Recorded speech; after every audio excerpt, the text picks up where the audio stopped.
The storm had been building for days, a dark mass swelling over the coastline, and most people were fleeing inland as fast as they could. Windows were boarded, stores shuttered, highways clogged with cars packed to the brim.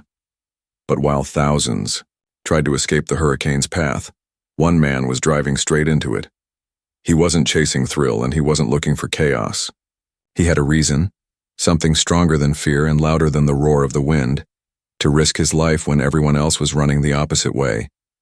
He had spent years serving his country, walking through war zones where every second could be his last.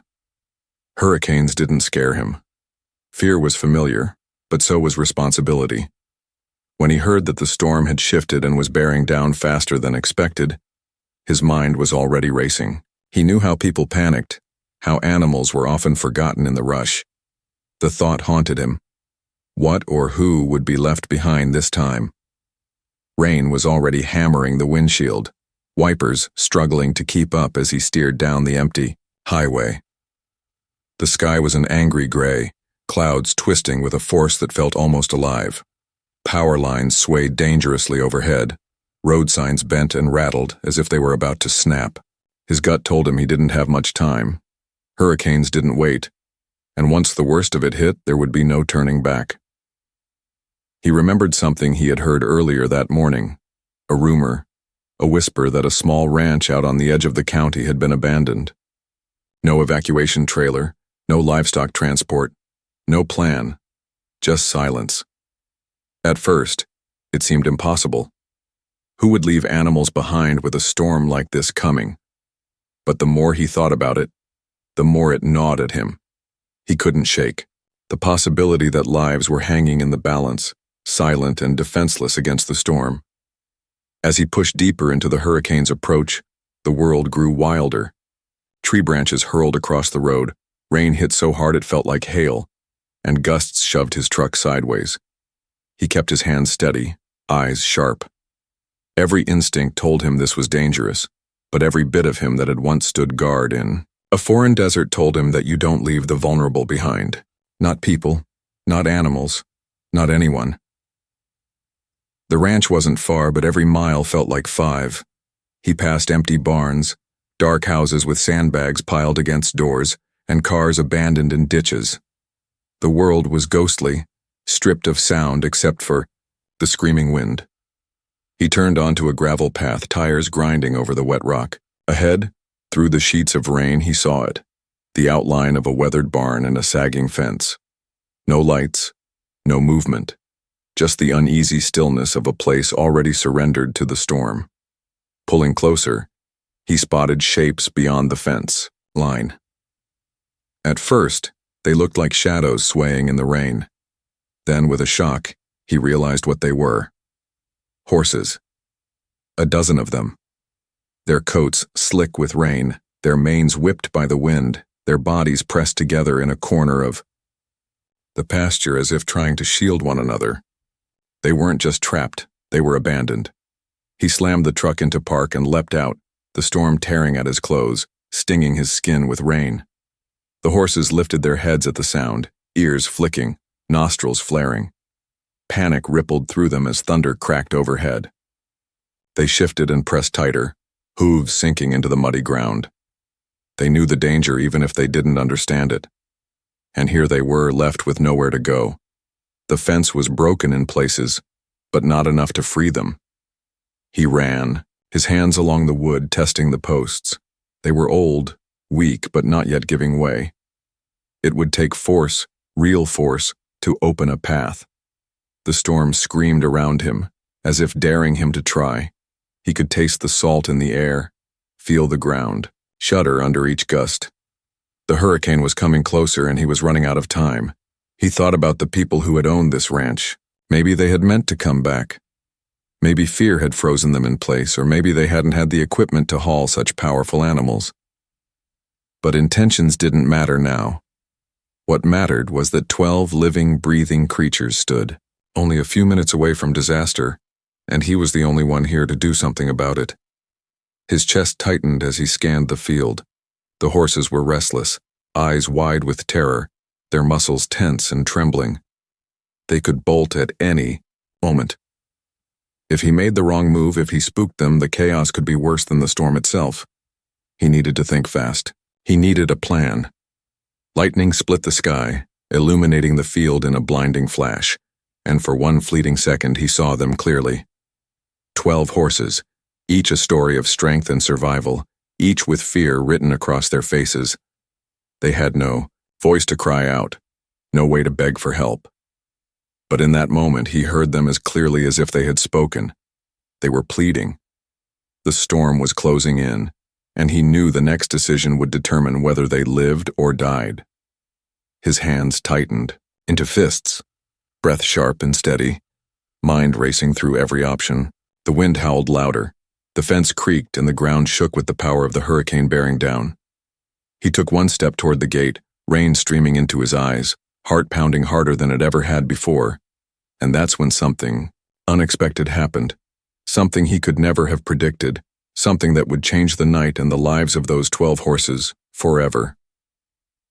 The gate rattled against its hinges as the storm screamed louder, and he knew this was no ordinary night.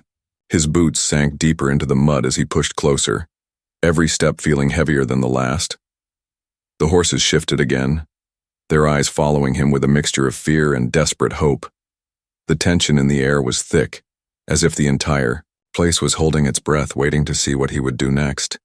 The truth was, he wasn't even supposed to be here. Hours earlier, he had been sitting in his truck outside a small diner, sipping on coffee and listening to the chatter about evacuation routes.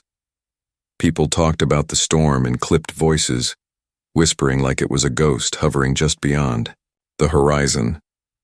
He had heard one woman, her voice breaking, mention how she had driven past an old ranch on the edge of town. She said she thought she saw horses still in the field. Nobody at her table reacted. They just shook their heads and went back to their meals like it was too painful to think about, too impossible to solve. But he couldn't let it go. That one sentence burned itself into his mind until he found himself driving into the heart of the hurricane instead of away from it. His military years had taught him a lot about human nature. People often meant well, but when fear took over, survival instincts pushed compassion aside. It wasn't because they didn't care. It was because they didn't know how to face everything at once. They saved what they could, and sometimes that meant leaving others behind. But he couldn't accept that. He had seen enough abandonment in war, enough loss in disaster zones, to know what it felt like to be the one left behind. He wasn't about to let these animals know that same pain. The horses stamped their hooves nervously as the wind whipped harder, rattling through the broken boards of the barn. He caught sight of the structure itself, leaning dangerously, roof half torn away already. If the storm tore it down completely, debris would scatter across the pasture, trapping or even killing the animals before they had a chance to flee. He clenched his jaw. The clock was ticking, and the choices were narrowing. He studied the group of horses more carefully now. They weren't just livestock. He could tell from the way they carried themselves, the way their coats gleamed despite the rain, that these were animals bred with care. Some had the lean frames of racehorses, others the strong builds of workhorses. They had been trained, once cherished, but now their ribs showed faintly beneath their skin. They looked like they hadn't been properly fed in days. Had their owners left in such a rush that feeding them was forgotten, or had they abandoned them long before the storm ever came? The thought made his stomach twist. He leaned against the fence, pressing his weight into one of the weaker posts. It groaned under the pressure, but didn't give. He stepped back, scanning for tools, for anything that could help. The ranch yard was littered with buckets, ropes, a half-buried shovel. Not enough. He needed more than bare hands and determination. Still, he couldn't let hesitation win. He looked back at the horses and for a moment locked eyes with a tall, chestnut mare. Her ears flicked back then forward again as if trying to read him. In her gaze he saw the same raw emotion he had seen in people trapped in crises, the pleading look of those who understood danger, even if they couldn't speak it. A sudden crack ripped through the sky, thunder so sharp it made the ground tremble. The horses bolted a few steps before bunching together again, their bodies pressed against the slick wood of the fence. He felt his heart hammer harder. They wouldn't last much longer like this. Panic would drive them into injury, or worse, lock them in place when the storm hit hardest. He wiped rain from his face and steadied his breath, trying to push down his own rising fear.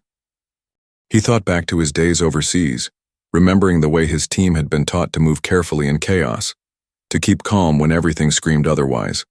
Back then, it was about survival under fire. Tonight, it was about survival in the face of nature's wrath. The principles were the same. Don't panic, think fast, act smart. His mind drifted again to the ranch itself. The house stood dark and empty, shutters banging against broken windows. No vehicles in sight. No footprints in the mud except his own. Whoever lived here had either fled long ago or left without the intention of coming back. The barn door hung, open, swaying and clattering as the wind tore through it. Inside he glimpsed stalls, hay scattered and rusted tools lying on the ground. Everything about it screamed abandonment. But one question gnawed at him. Why had they left the horses? It wasn't like forgetting a bag of belongings. This was 12 lives standing in the middle of a field, waiting for something that wasn't coming. The storm surged again, sheets of rain slamming so hard he could barely see. He pulled his jacket tighter, but the cold was sinking into his bones. He turned back to the fence, testing another section. This one felt weaker, splintering under his grip. If he had the right leverage, he could force it open, but even then, where would the horses go? The road behind him was already flooding. The field stretched wide, but they weren't safe. He needed more than just to break a fence. He needed a plan to lead them to higher ground, away from the storm's direct path. His truck sat idling by the gate, headlights cutting weak beams through the rain. It wasn't built for towing animals, but it could guide them, maybe even herd them if they would follow. He thought about tying ropes, trying to lead one at a time. But 12 horses couldn't be managed alone in the middle of a hurricane. He knew he would have to rely on their instincts, their herd mentality, and his own ability to gain their trust. The chestnut mare snorted, shaking water from her mane, and for a moment he felt a flicker of connection. Maybe, just maybe, they were waiting for someone to show them the way. But the storm was growing wilder by the minute, and every second he hesitated meant more risk. He closed his eyes briefly, steadying his mind. He thought of the people who had left them, the townsfolk who had turned their backs on the rumor, the countless disasters where the most vulnerable had been forgotten. He wasn't going to let that happen here, not while he was still standing. Then another sound cut through the storm. Not thunder this time, but something else. A deep, low groan, followed by a sharp crack. His eyes snapped to the barn. The roof, battered and beaten, was beginning to cave. Each gust pushed it closer to collapse. If it came down completely, it would crash into the pasture, sending wood and metal flying like weapons. The horses tossed their heads and whinnied in alarm. Pressing harder against the fence, his pulse surged. The hurricane was no longer just a looming threat. It was here, and it was tearing the ranch apart piece by piece. He planted his hands on the fence again, muscles straining, determination burning hot. He knew what he had to do. But just as he prepared to act, something else caught his attention. Movement, near the far side of the field. A figure, human, moving clumsily through the rain, half hidden in the storm. He froze, heart pounding. He wasn't alone. And the question now wasn't just about saving 12 horses.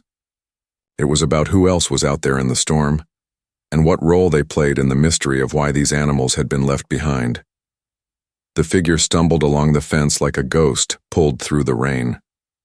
The vet stepped sideways, squinting, through the spray until the shape sharpened enough to make out a soaked jacket, a hood yanked low and hands white from gripping the wire. The person paused when they saw him, as if torn between running and calling out. Wind slammed through them. Both in the fence moaned like something alive. "Hey!" the vet shouted, voice swallowed by the storm. "You all right?" The figure nodded, then shook their head. Up close, the person looked younger than he expected. A teenager, maybe. Mud streaked their cheeks, and there was a small cut along one eyebrow. Fear sat wide in their eyes, but not the kind that freezes. This was the kind that burns. "They left them," the teenager yelled, pointing to the horses. "They left them, and they said they'd be fine, but they aren't fine." The vet tipped his head toward the truck. "You alone?" A brief hesitation, then a tight nod.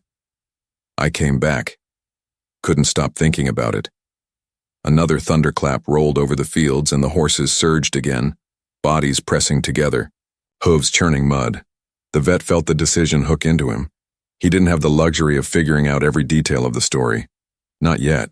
He needed this kid focused and useful, not crushed by guilt. "You know the ranch layout?" he asked. The teen glanced toward the barn and back to the fence. "I used to help feed them, not every day, just sometimes. The gate's warped. There's a second exit near the old water tank, but it's blocked by a downed branch." "Show me." They ran, hunched against the wind, boots slipping. The vet kept one hand on the fence to steady himself and the other on the coil of rope he had grabbed from the yard. The teenager moved fast despite the rain, weaving through puddles and debris to the far corner where a tangle of limbs and wet leaves choked the path. The branch was thick and slick, heavier than it looked. Together they shouldered it aside, inch by inch, until the narrow pass began to open. The vet's muscles burned. Water poured off his jacket and ran inside his sleeves, cold as ice. When the branch finally shifted enough to leave a gap, wind shoved through like a beast freed from a cage. "That will do," he said. "We'll have to trust them to follow once they see a way out." The teen clenched their fists. "They will. They know that mare. She leads the others." "The chestnut?" A quick nod. "She's the oldest. She keeps the younger ones calm." Vet filed that away, storing it with everything else. Patterns save lives. Leaders matter, even in a herd. He scanned the field again and spotted a smaller horse limping. The right foreleg hit the ground with a cautious, careful touch. Not a break, he hoped. Maybe a stone bruise or a twist from the churned mud. He turned to the teen. "What's your name?" he asked, and as soon as the question left his mouth, he decided not to repeat it. Names could come later. "Doesn't matter. I need you to stay by that exit. Make yourself big, arms wide, but calm. No yelling. If they spook, they'll scatter." The teen swallowed and nodded, planting themselves near the gap like a signpost in the wind. The vet jogged back to the truck and flipped on the high beams, angling the nose so the light washed across the fence line without blinding the animals. He laid the horn in a slow pulse, not panicked, just present, then cut it. The sound drew the horses' attention without sending them into a mad dash. He took the rope and looped it into a loose lead, not to pull but to show. He had no intention of tying it to any of them in this weather. One slip and a spooked horse could drag both of them to the ground. He slipped through the broken boards, boots sinking deep. The chestnut mare's ears pricked toward him, head high, body trembling. The others shifted behind her, a living wall of heat in the cold rain. He kept his body low and angled, not staring the mare down. He spoke in a steady voice, words more rhythm than meaning. It was the tone that mattered. Calm, certain, not another threat in the storm. "You're all right," he said. "We're going to move slow. We're going to do this together." The mare tossed her head, then took one step forward. The vet backed away in the direction of the exit, careful to show the open space without pushing too hard. He used his free hand to point, to draw attention toward the gap. The teen held firm, arms out, creating a channel. Behind the chestnut, the limping horse stumbled and almost fell, recovered with a shuddering breath. The vet's mind flashed through triage habits. Move the herd first, then circle back if they settle. Don't get trapped out here trying to treat a leg while the roof peels off the barn. A new sound cut in from the road, tires over gravel. The vet snapped his head up. Headlights swung wild and then steadied. Another truck. For an instant, his heart climbed into his throat. Help would be welcome, but help in a storm is unpredictable. The wrong move from a stranger could undo every scrap of trust he had earned from the herd in the last 30 seconds. The truck door opened, and a figure in a brimmed hat stepped out, shoulders square, a badge glinting when the lightning flickered. The deputy walked toward the fence, head low against the wind. "You trying to get yourself killed out here?" the deputy called. "Busy doing the opposite," the vet answered. "Either help or stay clear. No sudden moves." The deputy studied the scene. The teen at the exit, the chestnut poised like a drawn bow, the vet standing between terror and escape. Something in. His face shifted. He nodded once. "Fine. There's a bridge down a half-mile south," he said. "County put up barricades. Low road is a river. If you're turning them out, you have to head north along the ridge. There's a feed store with a cinder block wall. Might serve as windbreak." The vet filed the route away and pointed toward the open gap. The mare hesitated, nostrils wide, then started to move. Her first steps were slow, as if she expected the ground to bite. Then, sensing space, she picked up her feet and threaded toward the exit. The herd followed, as the teen lowered their arms just enough to prevent a panic and kept their body in the path like a gentle gate. The deputy stood back and, to his credit, kept quiet. When the chestnut cleared the gap, she paused and looked over her shoulder, a ripple of communication rolling down the line. The vet felt it like a wire tugging across the field. This wasn't a mindless rush. This was leadership born from 1,000 days of wind and sun and pasture politics. One by one, the horses slipped through. The limping one dragged behind, taking slow, deliberate steps head low. "Hold them on the gravel," the vet called. "Don't let them turn toward the barn." The deputy moved his truck across the lane to block one direction. The teen waved their arms and stepped wide to keep the herd from circling back. Rain drove at them hard enough to sting, but the horses clustered together, muscles rippling, waiting for whatever came next. The barn groaned, and another section of the roof tore free, spiraling into the dark like a broken wing. It crashed in the pasture where the horses had been moments before, sending mud and splinters up in a violent spray. The teen flinched. The deputy swore. The vet's stomach dropped at what would have happened if they had waited any longer. He jogged forward, scanning faces, counting heads. 12. He exhaled, not relief, not yet, but a recalibration of fear. One problem had shifted shape. The next loomed. "We move," he said. "North Ridge. Stay tight." The teen came to his side, eyes locked on the limping horse. "Can he make it?" "We don't have another option. Keep him in the middle, less chance of a stumble. If he goes down, we figure it out then." The deputy fell in at the back, lights washing across the road, engine idling low like a shepherd. The vet walked at the front, a few strides off the chestnut's shoulder, letting her set the pace. The herd moved as one. Mud sucked at hooves and water ran in streams that tried to trip them. Fence posts along the lane leaned like drunks. Power lines hissed and sparked somewhere ahead. The wind carried a low, grinding sound from town. Metal on metal, heavy and cruel. Halfway up the ridge, the teenager put a hand to their ear and winced. The vet realized they were listening for sirens or voices or anything that sounded like help. He reached into his pocket and pulled out an old handheld radio, the kind he kept with his disaster kit. He thumbed it on. Static. He adjusted the knob and caught a faint voice under the hiss. Community shelter status, road closures, a volunteer group requesting animal rescue instructions. He pressed the call button. "Field team moving 12 equines north along County Lane," he said. "Seeking windbreak at feed store. One with possible foreleg injury. 3 humans on foot and 1 vehicle trailing. Request heads up if any hazards. Ahead." The reply crackled, distant but clear enough. "Copy. Be advised, gas leak reported near the intersection by the feed store. Fire department en route. Recommend staging in the lot behind the old grain silo instead." He felt the plan shift under his feet. Received. He handed the radio to the teen. "Keep that close. If they call again, put it on speaker and hold it high." The teen nodded, standing a little taller. The deputy eased the truck close enough that the red and blue wash lit the road without spooking the herd. The chestnut kept moving, ears flicking, to every sound, but her pace didn't falter. The limping horse gritted through each step. The vet watched for a change in gait, a sign the pain was tipping into failure. Not yet. Keep moving. They passed a small house with a porch half torn away.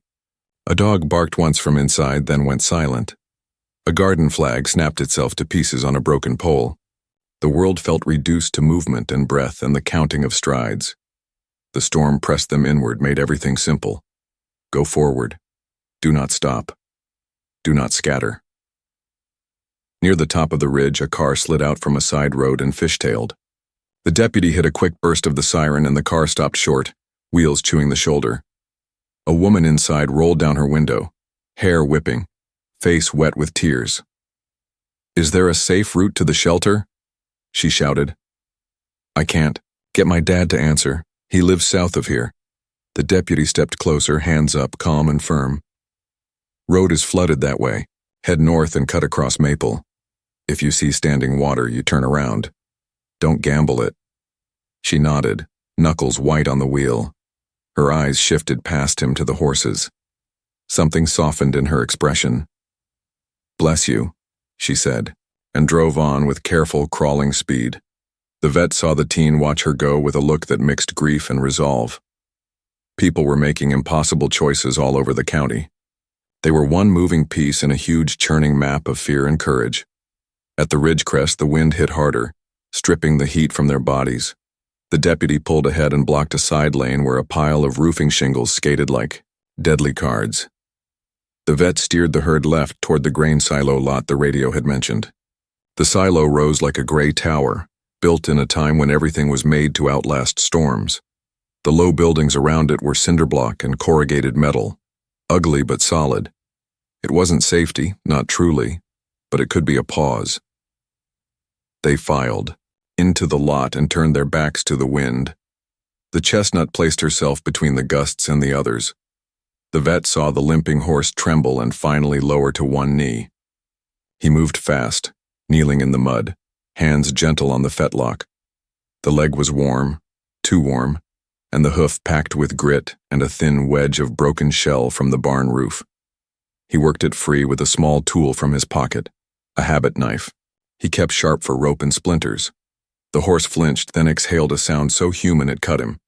He pressed his shoulder against the animal's neck to share steadiness. The teen crouched nearby, shielding the pair with their body. "Is it bad?" "Painful, not catastrophic," he said. "We need clean water and a wrap. We have neither." But taking pressure off helped. The deputy scanned the horizon. "We're going to get hammered again in a minute. You planning to shelter them here?" The radio crackled. Wind gusts intensifying. Tornado warning in effect for the next half hour. Travelers advised to shelter in sturdy buildings. Avoid windows. The vet stared at the cinder block wall and measured angles. He could line the horses along the lee side, heads toward the wall, bodies close for warmth. He could park the deputy's truck at the open end to break some of the gusts without boxing them in. He could tether a few calm ones loosely, only as anchors, not traps. He could do a dozen small things to turn a parking lot into a lifeboat. He looked at the teen and saw resolve thickened into something heavier. "You did the right thing coming back," he said. They didn't smile. They only nodded once, as if agreeing to a contract they had already signed. He moved down the line, hands on hides, quiet words, a steady rhythm. The chestnut snorted and pressed into his palm just enough to say she understood. The deputy positioned. The truck where the vet pointed and killed the lights, leaving only the engine rumble to comfort the herd. Across the road, a sign swung from its bolts and broke free, scraping down the pavement in a shower of sparks. Beyond it, the dark shape of the feed store crouched with its windows boarded. Somewhere to the south, a siren rose and fell, rose and fell. The radio spit fragments of updates and pleas and triumphs. A family rescued from a roof. A crew pinned by a fallen tree but uninjured. A shelter running low on blankets. A call for volunteer drivers once the worst passed. The teenager listened to every voice and held the radio like a lifeline. "They keep mentioning a ranch name," they said after a while. "Not this one, but the same owners. An investigation. Last year. Complaints about neglect. People tried to get the animals moved. Papers were filed. Nothing happened." Their voice cracked. "Is this that kind of story?" The vet didn't answer. He stared at the horses lined against the wall, bodies slick and trembling, eyes bright with fear and trust. He thought about how disasters don't create new truths as much as they strip away the covers on old ones. Maybe this mystery started long before the first storm cloud formed. Maybe the hurricane only made it visible. The deputy's radio squawked with a different tone, sharper and official. All units, report if able. Fire spread confirmed near. Feed store due to gas line. Wind driving sparks north. Evacuate adjacent lots if ignition risk increases. The deputy met the vet's eyes. The plan they had built in the last 10 minutes began to crumble at the edges. Fire was a new kind of danger, unpredictable in a storm, capable of sending the herd into a blind run.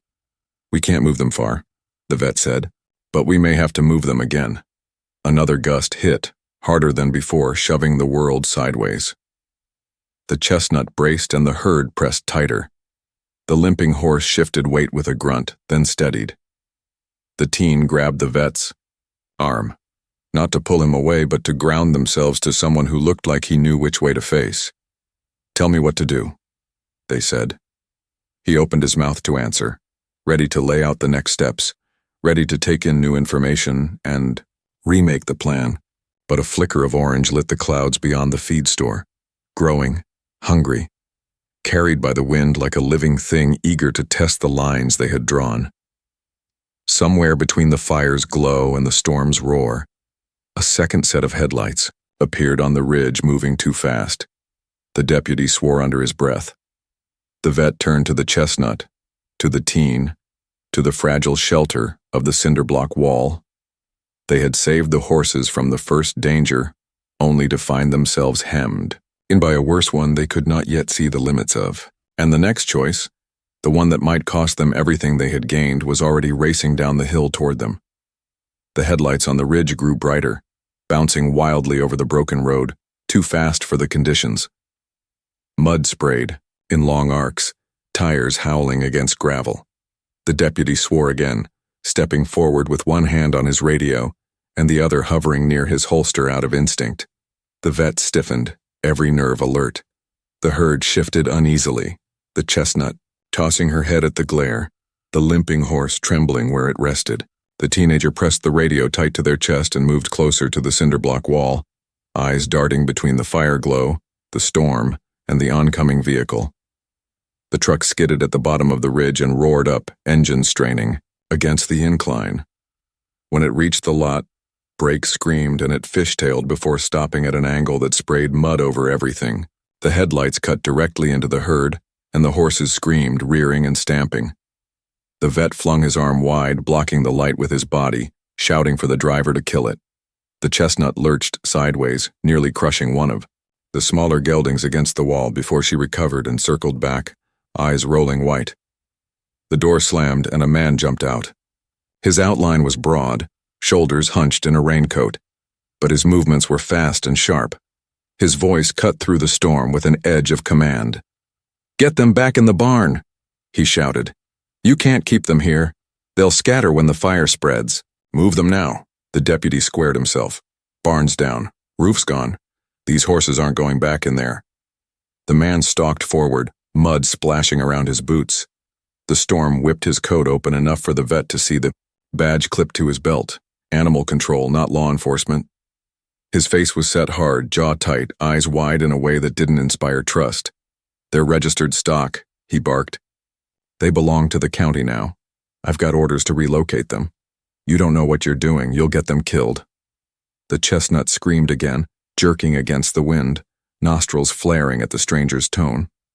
The herd bunched tighter, the limping horse staggering as it tried to stand. The teen looked at the vet, voice shaking. "He's lying," they whispered. "I know him. He never came out when the complaints were filed. He never showed up when the animals were starving. Now he shows up in the middle of a hurricane?" "Yeah," deputy caught the words and stepped forward. "You got paperwork? Show it. Otherwise, you're not driving 12 panicked horses through fire and flood in the dead of a storm." The man's hand twitched toward his jacket pocket, but his eyes flicked to the fire glow creeping higher over the ridge. The vet felt the hairs on his neck rise. There was desperation there, not order. The kind of desperation that drives rash choices. "We don't have time for this," the vet said, his voice sharp enough to cut. "They're safer here until the worst passes." Lightning split the sky, and for a second everything froze in white glare. The deputy braced, the man snarling, the teenager clutching the radio like a lifeline. The chestnut's muscles coiled in terror. Then thunder slammed down and shook the ground. The fire glow leapt higher, embers carried on the wind like glowing knives. The smell of smoke rode the rain, acrid and heavy. The vet felt the urgency dig into his chest. They couldn't hold this line much longer. The man lunged toward the chestnut, grabbing at the rope dangling from the vet's hand. "You don't understand," he shouted, spittle mixing with rain. "They're insured. If they're lost, the payout clears everything. If they live, it's another year of debt." The words dropped like stones. The deputy grabbed his arm, yanking him back, but the damage was done. The teenager's face twisted in horror. The vet's stomach turned cold. Insurance. That was why they were left. That was why no one came back. The horses picked up on the surge of anger, stamping and crying, their fear feeding on human voices. The chestnut reared, slamming her hooves down with a crack that echoed through the lot. The limping horse fell again, mud flying, and didn't rise this time. The herd shifted dangerously, bodies colliding, eyes wide with panic. "Hold them!" the vet yelled, throwing his body against the chestnut's shoulder, pushing with every ounce of strength. The teenager rushed to the fallen horse's side, hands shaking but steady on its neck. The deputy wrestled the man back toward his truck, voice rising in fury. The storm screamed louder, the wind nearly lifting them off their feet. The fire on the ridge bent under the gusts, flames stretching sideways like claws. Sparks rained down, hissing in the mud, some landing close enough to steam against the horses' wet coats. The vet's lungs burned as he forced the chestnut to pivot back toward the wall, talking low and steady through clenched teeth.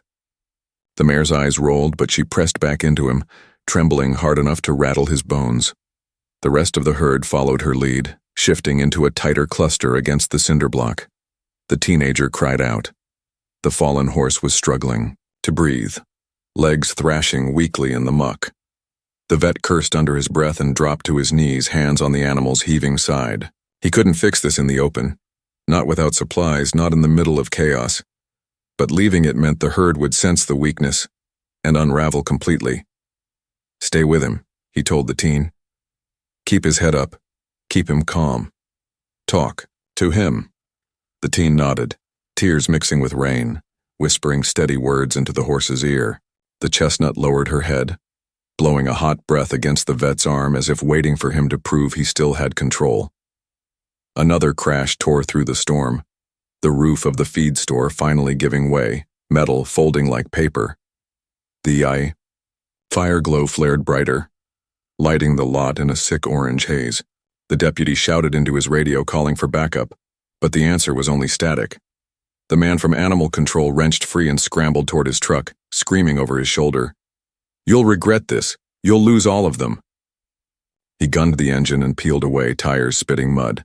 The deputy let him go, jaw clenched tight, eyes locked on the fire line that now crept closer with every gust. The vet stood again, soaked to the skin, heart pounding against his ribs. The chestnut pressed against him, steady now, as if she had decided to trust his lead no matter what came. The herd shifted restlessly, but they weren't breaking. Not yet. The teenager's voice wavered as they stroked the fallen horse's neck. "He's fighting. He doesn't want to give up." The vet crouched again, feeling the trembling body under his hands. He wanted to believe it. He needed to believe it. But around them the world narrowed into a crucible of storm, fire, and fear. The deputy's radio crackled once more, faint through the static. "All units, tornado touchdown reported west of County Lane. Movement northeast. Take shelter immediately." The vet froze. Tornado. The one word that could undo everything in seconds. Fire was bad enough. Flood worse. But a tornado would rip through them like they were nothing. The chestnut shifted, ears snapping forward as if she sensed it too.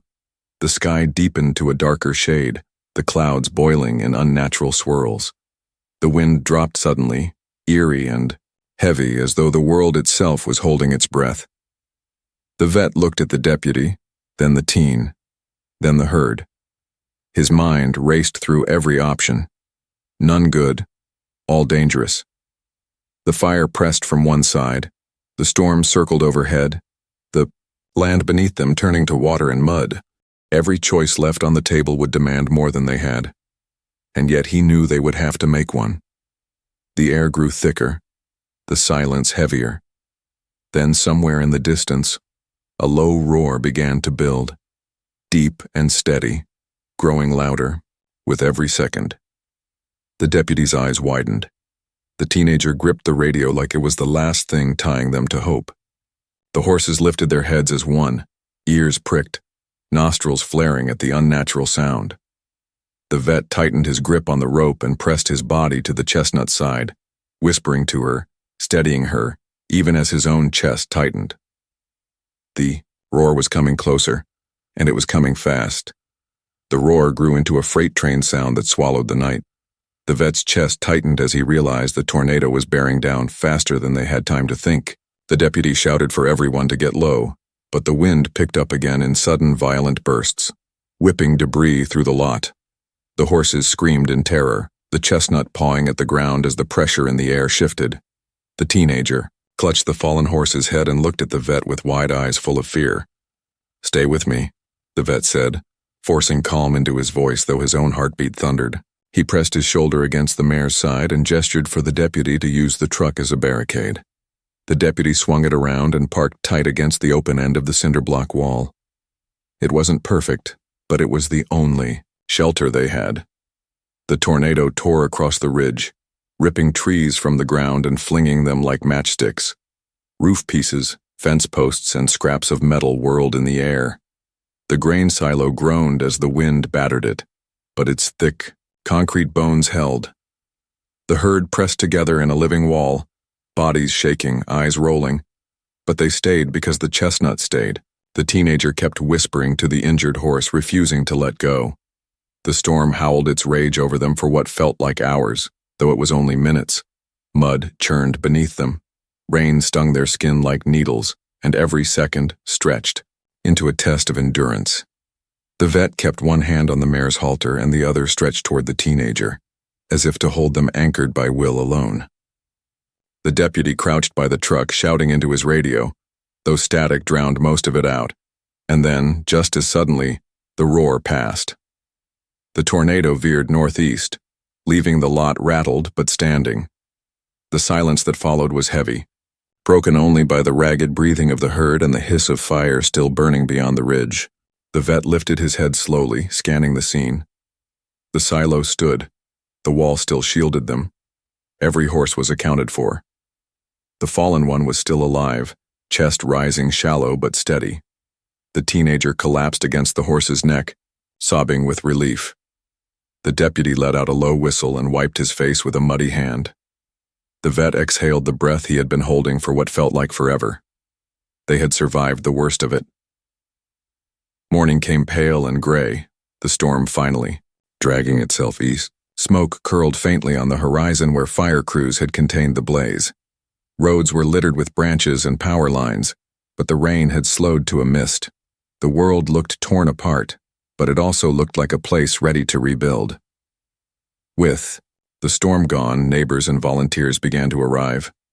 A convoy of battered trucks rolled into the lot, people climbing out with blankets, feed, and water. The deputy waved them over, and within minutes hands were everywhere. Calming horses, checking hooves, wrapping wounds. The teenager's face lit up when one of the volunteers knelt with a clean kit to tend the injured horse's leg. The vet stayed close, guiding with quiet authority, showing where to touch, where to stay clear. The chestnut stood steady at the edge of the group, ears pricked, watching the work. She nudged the vet once, a warm push against his arm, and he scratched her neck in return. Without her, none of the others would have held together. She had been the anchor the herd needed, and he had only borrowed her strength to lead them through. By midday, the animals were loaded into trailers headed to safe barns outside the storm zone.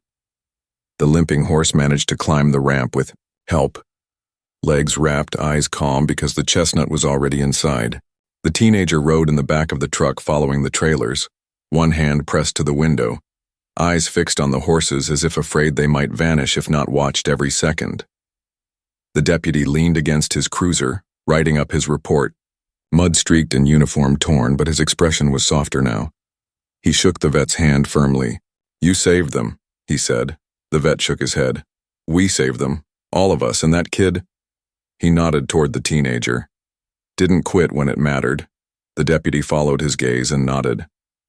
Sometimes that's the difference. News spread quickly, as it always does in the aftermath of disaster. Neighbors spoke of how the animals had been left behind, how complaints about neglect had been ignored, how greed had nearly cost 12 lives. Reporters showed up asking questions with cameras rolling. The deputy told them what he had seen. The teenager told them why they had come back, why they couldn't walk away. And the vet, soaked and weary but steady, told them that storms don't create cruelty, they only expose it. In the days that followed, investigations were reopened. The man from animal control disappeared from the county rolls, his name whispered with anger and disgust. The ranch owners faced a flood of questions they couldn't silence this time. And the community, bruised but unbroken, rallied around the animals and the people who refused to abandon them. The injured horse was given a proper stall in a safe barn. With treatment, it began to heal, walking stronger each day. The chestnut remained calm, her leadership recognized not just by her herd, but by everyone who had witnessed her steady courage. Volunteers brought hay and fresh water. Children brushed mud from coats, and the sound of hooves on clean straw replaced the cries of fear from that night. The teenager kept visiting every day, carrying buckets, stacking bales, doing whatever needed to be done. They never stopped whispering encouragement to the limping horse, never stopped watching the chestnut with awe. They had found purpose in that storm, and though the memory haunted them, it also shaped them. The vet, when asked why he had driven into a hurricane, always gave the same answer. Because leaving them wasn't an option. Because sometimes responsibility isn't chosen, it's accepted. And because once you've looked into the eyes of a living creature depending on you, there's no going back. The storm had taken roofs, power, and comfort, but it had left something stronger in its wake. It had left a story of survival, of courage, in the face of chaos, of how ordinary people and animals can endure together. In the end, the resolution wasn't just that the horses lived, it was that the truth came to light. That a community chose compassion over convenience. That a teenager found their strength, a deputy held the line, and a vet remembered why he had chosen a life of service in the first place. And when the chestnut stepped into the sunlight days later, healed enough to toss her head and lead her herd into a new pasture, the sound of her hooves on solid ground was the only reminder anyone needed. The storm had passed, but the lessons it left behind would last far longer than the wind or the fire. The key takeaway was clear. Storms reveal who we are, both the worst and the best. What mattered in the end was not the destruction, but the choice to protect, to stand firm, and to refuse to leave the vulnerable behind. That choice, made in the heart of chaos, was what carried them all into calmer days. And so the story closed not with silence, but with a steady rhythm of hooves, the sound of life continuing stronger than before, top of form, bottom of form.